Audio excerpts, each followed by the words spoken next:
Hello fellow traders. In this video I want to share with you my trade from today and a couple of things that I learned from yesterday and today and all the craziness that's been going on in the market.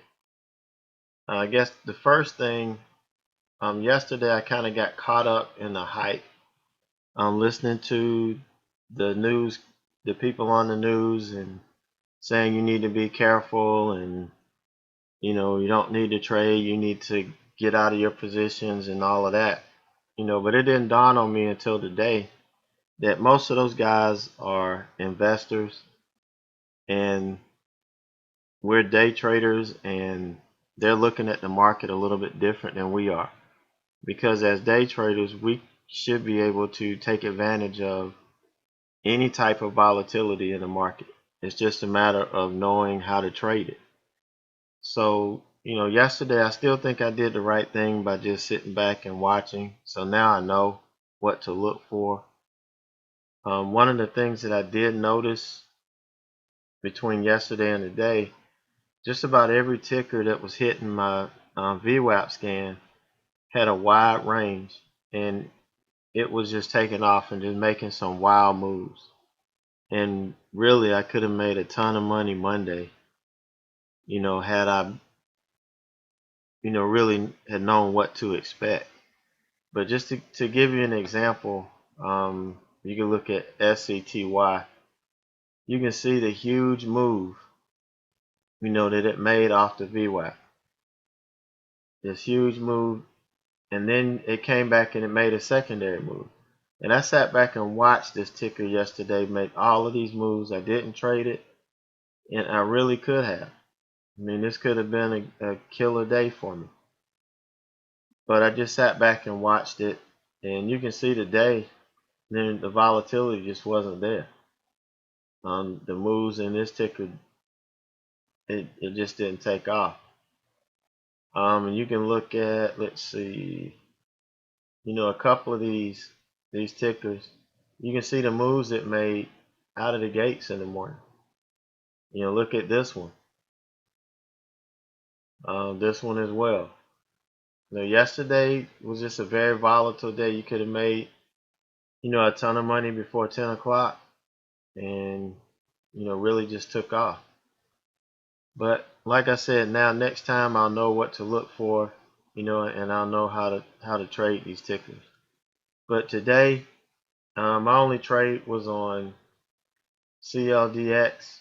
You can see yesterday it made a, pretty much a $2 or $2.50 move, off the VWAP. And today I think I got, maybe 90 cents off of it. But still made a decent move off the VWAP. It hit my scan about right in here. And you can see when I start scanning tickers, start looking at tickers off my scan, the first thing I'm looking at is the distance between these two deviation bands.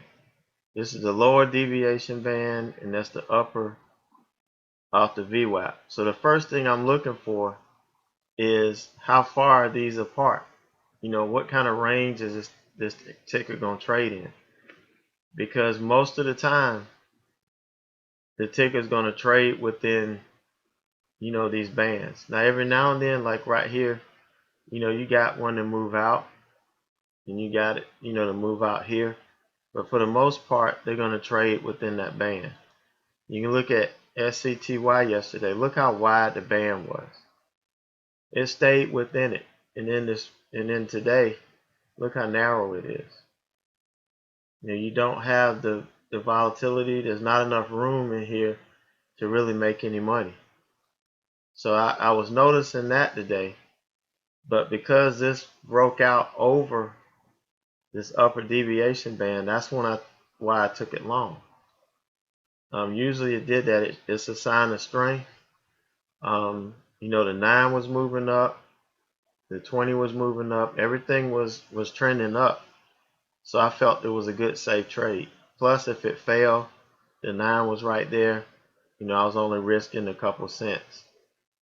And So I took the trade off the VWAP, and I was pretty patient because, always on these, well, I say 90% of the time on these VWAP trades, the 9 moving average is going to be my stop. It's going to be my trailing stop, so to speak. At no time did any of these candles close below the 9. Now you had 1, 2, 3 kind of dip below it, but none closed below it. So as long as it did that, I'm going to hold it to see if it can reach my profit target. Now, since we were so close to the upper deviation band, this was too close to really be my profit target. So I started looking at the next level of resistance from the daily chart, and it was right here around 1485 or so. So that was going to be my first profit target. So I waited it out. Whenever you have some consolidation right here, it's just basing and it's riding the 9. To me, that is a sign that it's going to pop up. It's just building up, to make another run up. And that's exactly what it did. Now, what happened here, it didn't really quite hit my target.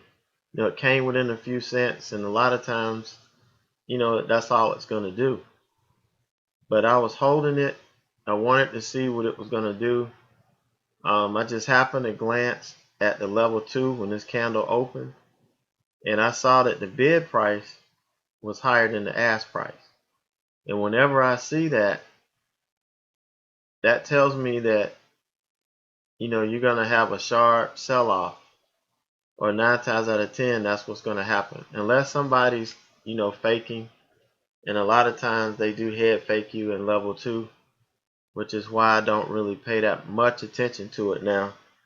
But when I see something like that, it just sticks out, and it caused me to go ahead and sell right here at 1480, I believe.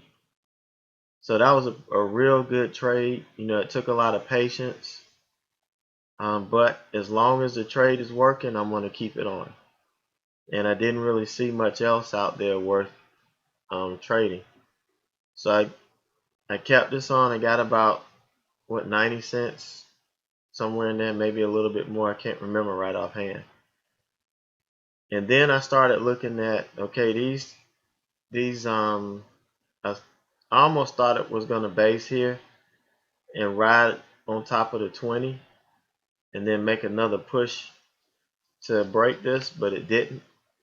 It kind of faded off. So I started looking short. So right in here, I said, well, maybe I'll wait till it, it loses the VWAP, and then I'll go short, because if it loses the VWAP, I think it'll make it down to this level. So I got short right here, and my risk was going to be, the 9. And if it, open, if I had a candle to close above the 9, then I would take it off. But I had to leave my desk, so I just went ahead and put in a 20-cent hard stop at 38, at 1438. So if I did, it wouldn't run away from me. So when I got back, it was probably around 1430, and I noticed that it was, reversing trend. And then I noticed something else, that when I took it short, the 9 was above the VWAP. And one of my rules for shorting off the VWAP is that the 9 needs to be below the VWAP if I'm going to take the short below the VWAP. I'll short it up here, but when it got to the VWAP, the 9 had to be below it. Because as far as I'm concerned, if the 9 is trading above the VWAP, that's a sign of strength and that the ticker is not ready to break down yet. And that's exactly what happened. It ran up, but I got back. I did let it go a little bit further than I should have. This ticker got up to 1445, but I anticipated that it would fade back towards the VWAP, and when it did, I would go ahead and take off, take the trade off. I knew it was a losing trade, but I wanted to kind of salvage as much as I could, and I ended up only losing about 8 cents or so. But as you can see, it did make a run back up, and it tried to break this level again. It didn't quite get there. So it, once it couldn't break this resistance a second time, that was another good short. But by then I was done for the day, and I wasn't going to take it. But even though it looked good and it was a real good short, I didn't take it. But I still feel good about the trade. The first move was good. I think it was a textbook trade. For my setups, I realized what I did wrong when I shorted it. I just didn't pay attention to all the details and run through my rules before I took the short. But all in all, I think I made a good decision by holding it and minimizing my loss. So all in all, it was a good day, and I don't mind just trading one ticker, because all it takes is one good setup, that one good ticker that can make my whole day or make my whole week. For instance, Monday, if I'd have traded this would have made my whole week. Today, I traded this. I almost made up my goal for yesterday and today. So if I can find another ticker like this week, I can probably make my week and be satisfied with how I did that week. Also, a couple people have asked me about my scans. This is my bottom reversal scan that I use on Thinkorswim. This feeds my watch list all day. I'm looking for tickets between $3 and $60, over 1 million shares in volume. My percent change is minus 100%, to a max of minus 4%, because I'm looking for, stocks that are coming off the bottom. My, RSI is less than or equal to 40, because what I'm trying to do is catch them on the way down. And if a good short presents itself, I'd like to take that short and be ready to go long on the reversal. Also, the ATR is something that I'm going to change. I'm going to change this to 1. Most of the tickers that have less than $1 really don't give me the moves I want, a good profit margin that I want. So that's my bottom reversal scan. And here is my VWAP scan. And this is a work in progress. I'm still trying to narrow it down. I'm getting a lot of hits. Some of them will stay on the VWAP all day. Some of them will make real good moves. But here again, this should be 3. I'm looking for stocks from $3 to $60. On the percent change is going to be, I'm looking for tickers that's up at least 1%, sometimes 2%, just depends. But what I'm trying to do is catch these tickers before they get too far. If they're approaching the VWAP, then I want to catch them so that I can have time to vet them and set them up, and get a setup. And then 1 million shares in volume, and the VWAP, it's going to be just standard. I'm not looking for anything above the VWAP or below the VWAP. I want it to catch it when it's coming up, or right above it, or when it's coming down, so I can have some trades. But this may change. Like I said, I'm still working on it, trying to get the best tickers to hit my scan. And then again, my ATR, I'm going to change that to $1, for tomorrow, and start looking for, trying to get this to narrow down some of the tickers that hit, because sometimes I can have 40 tickers up here, and 40, those 40, all of them aren't going to give you good moves. Some of them are just duds that hit my scan. But those are the 2 scans that I run the most. I shared with you in the other video my scans for, how I scan pre-market. But once the market opens, I close that one and I open these two, and I just sit back and wait for tickers to hit it and just kind of go from there.